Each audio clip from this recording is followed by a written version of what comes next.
7 पौने 7 बजे ये घर आया, नहाया, कपड़े बदले, खाना खाया, भांजों को चीज़ दिलवाई है। तो मैं अम्मी जा रहा हूँ तो मैं आ जाऊँगा 9-10 बजे तक। बहन हंसने लगी कि ज़ुएब जल्दी आई, फिर रियान रोता है। तो आगे से कह रहा मैं सुबह आऊँगा। अच्छा, सुबह आने की क्या वजह थी? बस मजाक में, अच्छा, मजाक बहुत करता था, बात बात में मजाक करता था। तो बहन कहने लगी क्यों सुबह आएगा तू? लेकिन अल्लाह ताला ने उसके मुंह से निकलवाया कि वो सुबह 6 बजे आया। वो तो नहीं आया, उसका जनाजा ही आ गया। सर ये जो चांदी है ना, जो यहाँ का गुंडा बना हुआ है, अच्छा। बदमाश बना हुआ है, किसी की बहन बेटी यहाँ पे सेफ नहीं है इससे। ये हमारे पीछे मोहल्ले में भी एक घर था, तो उनकी बेटी यानी कि वो वकील का कोर्स कर रही थी। अच्छा। तो एक दफ़ा इसने उसकी इज्जत पे भी हाथ डाला था। अस्सलाम वालेकुम नाज़रीन, मैं हूं आपका मेज़बान फैसल खान सूरी और आप देख रहे हैं एनपीजी मीडिया। नाज़रीन, आज मैं मौजूद हूं कोट अब्दुल मालिक में, जहां पे एक अफसोसनाक वाक़या पेश आया।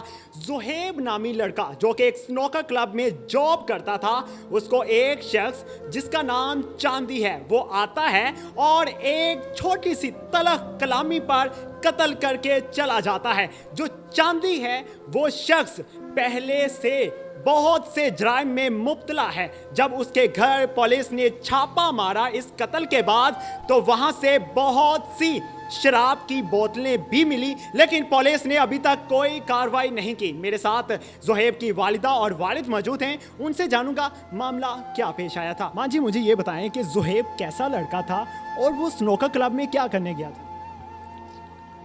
बेटा से बहुत अच्छा लड़का था, कमाने वाला, हमारा सहारा। अच्छा। ठीक है, 2 बेटे शादीशुदा, बाल बच्चेदार हैं। ये छोटा बेटा था मेरा 27 साल का। ये क्लब में बस चला जाता था, क्लब का मालिक इसका दोस्त है, तो वो ना इसको काउंटर पे बिठा देता था कि चल तू हिसाब किताब कर। तो चल कोई 300-400 जो भी है वो देता था इसको, मेरे बेटे को। घंटा 2 घंटा 4 घंटे जो भी है बैठ जाता था शाम के टाइम अपने कारखाने से फारिग होकर। ऐसे नहीं जाता था, अपने कारखाने से फारिग होकर। उस दिन भी ऐसा ही हुआ। 7 पौने 7 बजे ये घर आया, नहाया, कपड़े बदले, खाना खाया, भांजों को चीज़ दिलवाई है। तो मैं अम्मी जा रहा हूँ तो मैं आ जाऊँगा 9-10 बजे तक। बहन हंसने लगी कि ज़ुएब जल्दी आई, फिर रियान रोता है। तो आगे से कह रहा मैं सुबह आऊँगा। सुबह आने की क्या वजह थी? बस मजाक में, मजाक बहुत करता था, बात बात में मजाक करता था। तो बहन कहने लगी क्यों सुबह आएगा तू? लेकिन अल्लाह ताला ने उसके मुंह से निकलवाया कि वो सुबह 6 बजे आया। वो तो नहीं आया, उसका जनाजा ही आ गया। जी, जिसने उसको कत्ल किया था वो शख्स कौन था? वो ये हमारे मोहल्ले का है, हमसाया है हमारा। अच्छा। हाँ, लेकिन वो लोग जो है ना, मतलब कि उसका नाम है उस्मान। दिल नहीं कर रहा उस्मान कहने को कि नाम क्या है, लेकिन चांदी के नाम से मशहूर है वो। चांदी का डेरा इधर ही है, घर के पास ही, उसके बाप ने बना के दिया हुआ। तो वहाँ हर गलत काम ही होते हैं। अच्छा, उस चांदी ने कत्ल क्यों किया ज़ुहैब को? क्या मामला था? बस मजाक मजाक में मेरे ऐसा बेटे क्या मजाक हुआ था? मेरे बेटे को कह रहा है कपड़े तो कभी अच्छे पहन लिया कर, मुसल्लिया। मेरे बेटे ने कहा मजदूर बंदे हैं तो भाई हमने तो अपनी औकात के मुताबिक ही पहनने हैं, तेरे पास हराम की कमाई है। भाई इतनी बात कही तो उसने पिस्तौल निकाल ली। 1 सेकंड नहीं लगाया, मुझे पता चला। बच्चा आया भागा हुआ, मैं भागी भी गई। जाहिर है मेरा कलेजा था, टुकड़ा था दिल का। तो मेरे बेटे खड़े हुए थे, दोनों रो रहे थे। मैंने कहा ज़ुहैब कहाँ है? कहने लगे अम्मी हॉस्पिटल ले गए, कुछ नहीं हो तो दुआ करो। जबकि मेरे बेटे की जनाजा नीचे पड़ा हुआ था। वो मेरे मोहल्ले का बच्चा है, उसने मेरा हाथ पकड़ा, वो ले आया मुझे घर। अपनी माँ से उसने कहा कि अगर आंटी ज़ुहैब को देख लेती ना, आंटी ने वहीं ख़त्म हो जाना था। जितना खून में लथपथ मेरा बेटा पड़ा था। तो इसका खुदा के लिए कुछ करें, ऐसे बंदे को जीने का हक नहीं होना चाहिए। बहरहाल मेरी इल्तिजा अपने अल्लाह से है, बहुत है, उम्मीद भी पड़ी है मुझे। इंशाअल्लाह ताला पुलिस मारे ना मारे, अल्लाह ताला ने उसको नहीं बख्शना। ये एक माँ की दुआ है। मैं तहज्जुद में उठ के रोती हूँ, मुझे नींद नहीं आती। मेरी औलाद बहुत अच्छी है, मेरे बेटे, लेकिन उससे मुझे प्यार ही बहुत था, बहुत ज्यादा। घर वाले कुछ कहते थे, मैं कहती थी इसे ना कुछ कहा करो। ज़ुहैब आपका सबसे छोटा बेटा था? सबसे छोटा बेटा था। क्या लाड करता था वो आपसे? कुछ शेयर करना चाहेंगे? बस लाड यही, मजाक में मुंह चूम लेना, ज़्यादातर मेरे पैर चूमता था। कोई चीज़ लानी, अम्मी खाओ, मैं शुगर की मरीज़ हूँ। उस दिन आम लेकर आया, अम्मी खाओ। मैंने कहा बेटे मुझे शुगर है, आम डॉक्टर ने मना किया, अम्मी खाओ। मैं गुस्से में पूरा आम खा लिया मैंने। जब आम खाया, खाना खाया, मेरी तबीयत अपसेट हुई कुछ। मैंने कहा पता नहीं क्या। मैंने बच्ची से कहा मेरी शुगर चेक कर। शुगर मेरी चेक की, मेरी शुगर बिल्कुल नॉर्मल आई, 113, बिल्कुल सही। तो कह रहा तुम्हें शुगर नहीं है, आप एम ही करती रहती हो, शुगर शुगर शुगर शुगर, कुछ नहीं है आपको।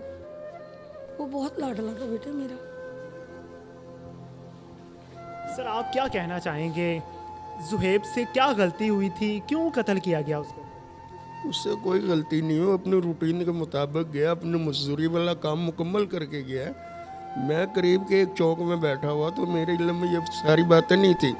तो जब 8:11 मैंने टाइम देखा, तो मैंने कहा मस्जिद चलता हूँ, पता नहीं किसी ने अजान भी पढ़ी है नहीं पढ़ी होगी, तो पढ़ के मैं नमाज़ पढ़। इतने अरसे में इसी टाइम में मेरे बेटी की 2 कालें आई हैं वाइब्रेशन पे, तो मैंने काटी हैं। मैंने फिर ये सोचा मैं को कोई वजह ज़रूर है कि जो घर से बेटे की कालें आ रही। मैंने फ़र्ज़ पढ़े, सुनते 2 पढ़ी, मैं घर आया हूँ, गली में आया हूँ, तो आगे कहराम मचा हुआ था। फिर मैं उधर गया, वहाँ जाके जो हालात देखे तो लाश पड़ी हुई थी। यकीन ही नहीं आ रहा था कि ऐसा हो सकता है। जो चांदी नामी शख्स है वो जुहेब का दोस्त था? दोस्त नहीं, दोस्ती उससे हमारी है ही नहीं। एक मोहल्लेदार है, आपस में एक दूसरे के सामने आते हैं। अरे वो शायद उसी दिन गया होगा, उसको मारने के लिए गया होगा। तो ये रूटीन से जाता है। ऊपर बच्चों ने कारखाना बनाया हुआ है, मजदूरी करते हैं फारिग टाइम में। ये अनारकली चलाया था, एक ने अनारकली की मार्केट संभाली हुई है, मटेरियल लाना, कपड़ा लाना, सुई धागा जो भी लाना। ये हमारा ज़ेब जो था, ये मशीन पे बैठा रहता था, कारखाना खुला रहता था। और वो अपना काम मुकम्मल करके नीचे उतरा है, घर आया। जो भी है, मैं तकरीबन 6 बजे 6:30 बजे घर आया हूँ, इशा से पहले। तो ये खाना खा रहा था। मैंने बातचीत हमारी शायद कोई भी नहीं हुई।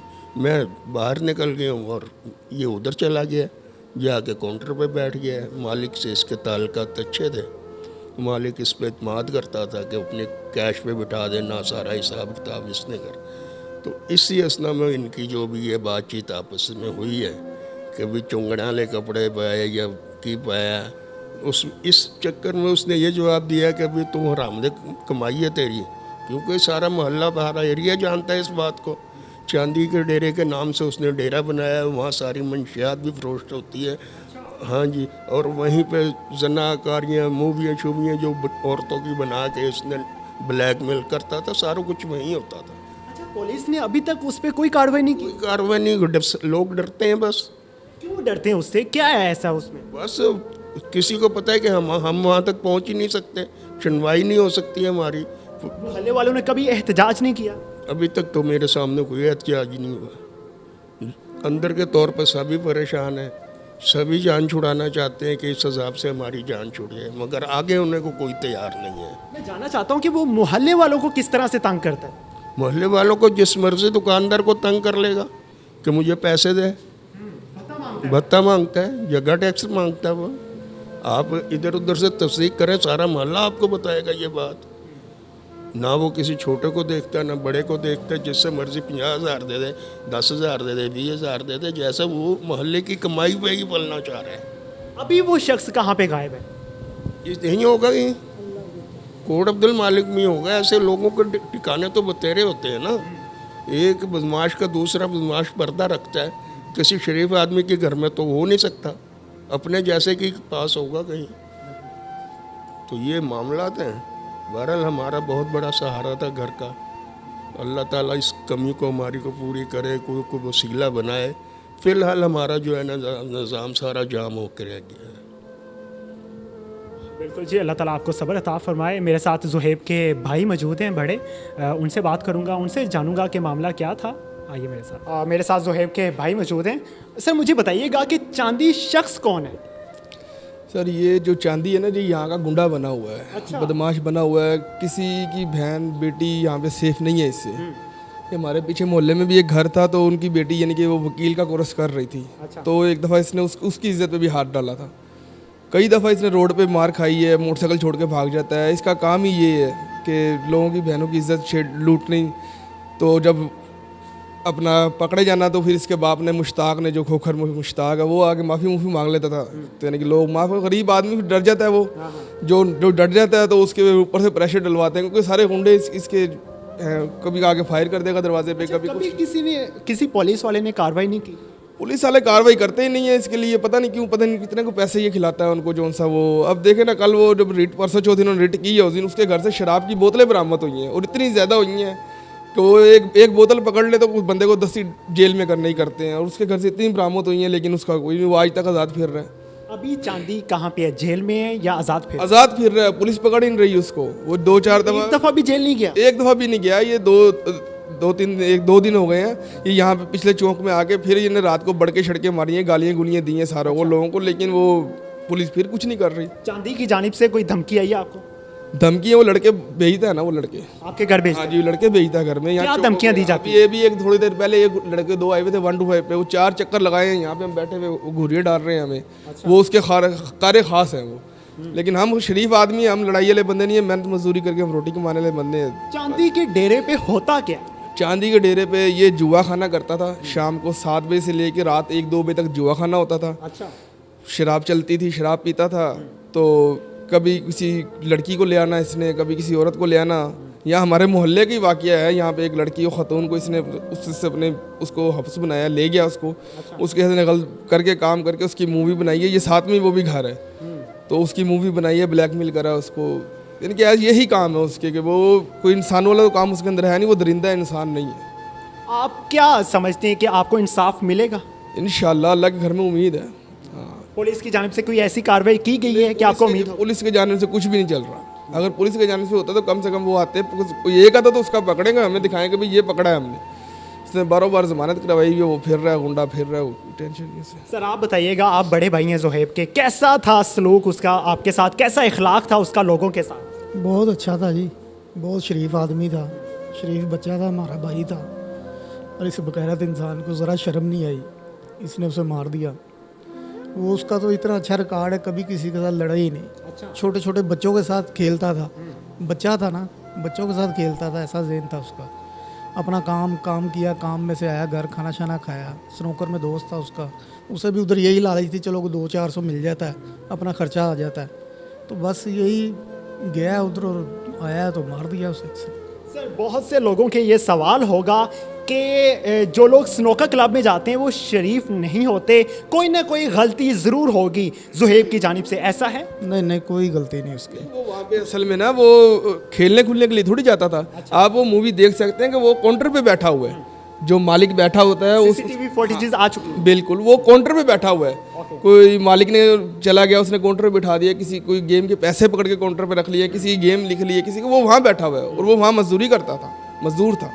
सर क्या कहना चाहेंगे पुलिस की तरफ से इंसाफ अगर ना मिला तो क्या कहेंगे? क्या कहना है, अल्लाह पाक इंशाल्लाह इंसाफ देंगे, हमें सारा इंसाफ होगा, इस दरिंदे को ख़त्म। अभी तक जो कानूनी कार्रवाई हो चुकी है उससे उम्मीद लगती है? अभी तक तो कुछ भी नहीं हुआ।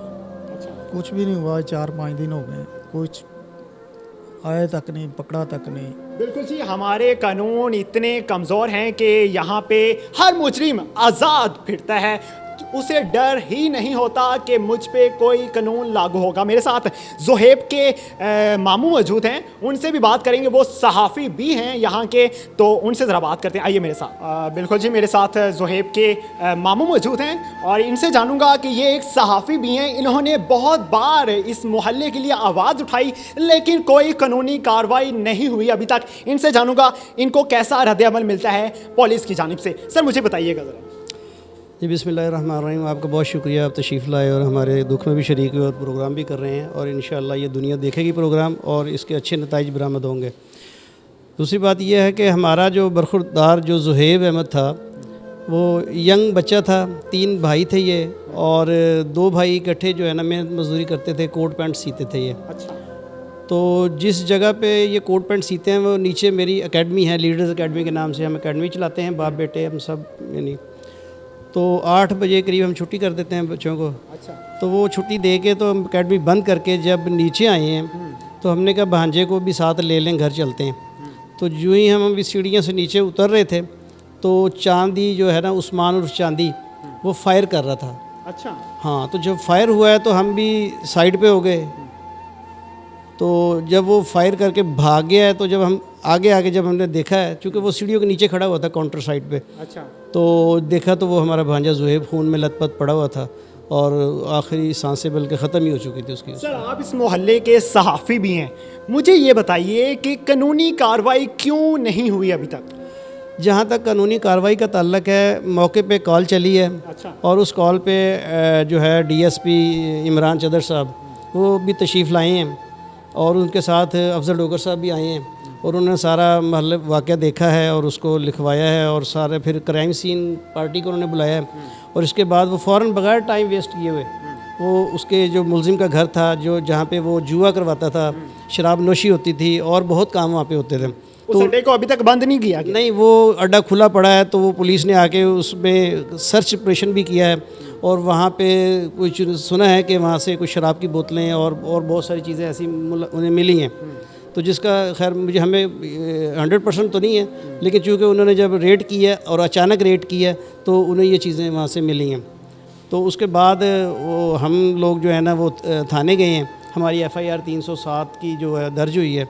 और हम लोग जो है वो कौन से थाने में दर्ज हुई? थाना फैक्ट्री एरिया शेखुपुरा रोड पे है ये। ठीक है। इस पे वो FIR दर्ज हुई है। दर्ज होने के बाद लाश को जो है वो थाने वहाँ TS के वो हॉस्पिटल है वहाँ पे उसका वो पोस्टमार्टम हुआ है। तो वो पोस्टमार्टम भी जो है वो प्रायोरिटी बेस पे हुआ है। तो सुबह फिर हम लाश जो है वो 6 बजे घर लेके आ गए और इसके बाद वो जो आजकल 9 या 10 मुहर्रम थी, इस सिलसिले में थोड़ा सा कम वर्क हो रहा था, लेकिन पुलिस फिर भी ना रेट जो है ना वो करती रही है, हमें लेके इत्माद में और मैं बता के वो रेट उसके घर पे लगातार होती रही है। लेकिन वो जहाँ छुपा हुआ है उसको टेक्निकल बेसिस पे रेट करनी चाहिए पुलिस को, जो कि आजकल आपको पता है कि कंप्यूटर का दौर है, मोबाइल का दौर है, तो बंदे को ट्रेस करना इतना मुश्किल नहीं है।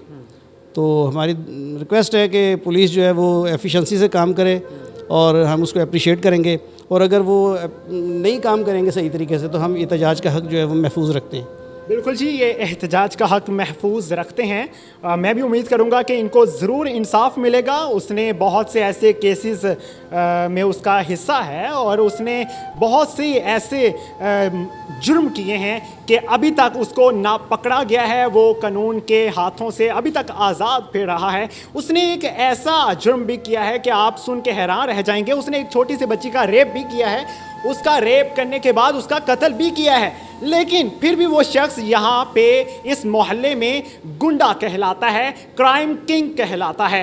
मैं उम्मीद करता हूँ कि इस तरह के बड़े लोगों को जो जराइम के ठेकेदार समझे जाते हैं उनको पकड़ा जाए और पाकिस्तान को इंसाफ मुहैया किया जाए। पाकिस्तान में हर मासूम शख्स को, हर छोटे बंदे को इंसाफ दिया जाए। ये अगर गरीब हैं, पैसा नहीं लगा सकते, लेकिन फिर भी इनके लिए इंसाफ मिलना आसान होना चाहिए। मुझे दीजिए इजाज़त। अल्लाह निगहबान।